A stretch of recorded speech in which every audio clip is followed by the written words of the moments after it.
Son combat pour la cause animale est viscéral, juste et épuisant. Mais à 88 ans, Brigitte Bardot a la force de vaincre chevillée au corps et un amour profond pour les animaux. Alors les critiques, si est-il qu'il est fait à ceux qui le méritent. Je n'ai aucun reproche à subir, déclare l'icône du cinéma français dans les colonnes de Soir Mag. Face aux nombreuses horreurs faites aux bêtes, que sa fondation reçoit tous les jours, elle se dit pour la loi du talion. Œil pour œil, dent pour dent, selon la star du film et Dieu.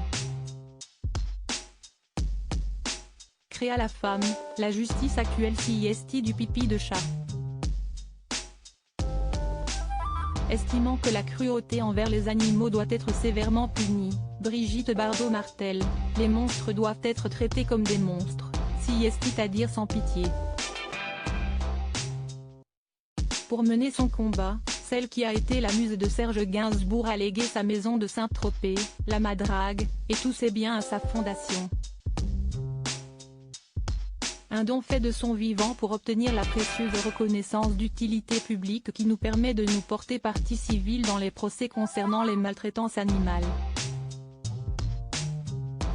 Un titre qui nous libère des impôts sur les dons, les legs et générosités qui nous permettent de vivre et de combattre, car nous ne recevons aucune subvention, précise-t-elle à nos confrères. Supérieur à Marion Cotillard, Alain Delon, Brigitte Bardot.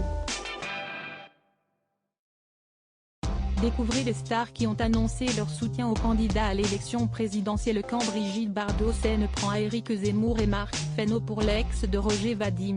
On a fait beaucoup, mais tout reste à faire, concernant la protection et le droit des animaux. Les grandes priorités ne sont même pas abordées, par exemple la corrida. Quelle catastrophe! Je suis comme je suis par nécessité et conviction, insiste Brigitte Bardot qui s'en était prise à Éric Zemmour en début d'année 2022. Après avoir entendu les propos du candidat déchu à la présidentielle sur la chasse, la grand-mère de Louis Bardot et Anne-Marie Mussel déplorait « Je suis profondément choquée par les paroles insoutenables que vous avez proférées concernant les animaux ». Dans sa lettre coup de gueule dévoilée sur Twitter, elle ajoutait « Cette indifférence méprisante que vous avez vis-à-vis de leurs intolérables souffrances, je vous la retourne espérant qu'elle vous fera changer d'avis », déplore la militante des droits des animaux.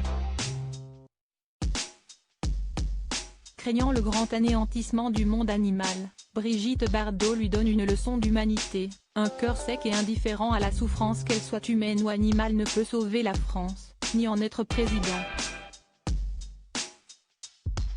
Plus tard dans l'année, elle adressait un courrier à Marc Fesneau, ministre de l'Agriculture et de la Souveraineté alimentaire. J'ai honte que la France, mon pays, soit l'un des derniers à autoriser l'hypophagie, usage alimentaire de la viande de cheval, note de la rédaction.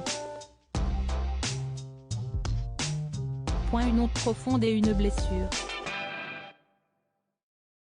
Comment peut-on réserver ce sort à cet animal, la plus noble conquête qui accompagne l'homme depuis des millénaires? Lui écrivait-elle.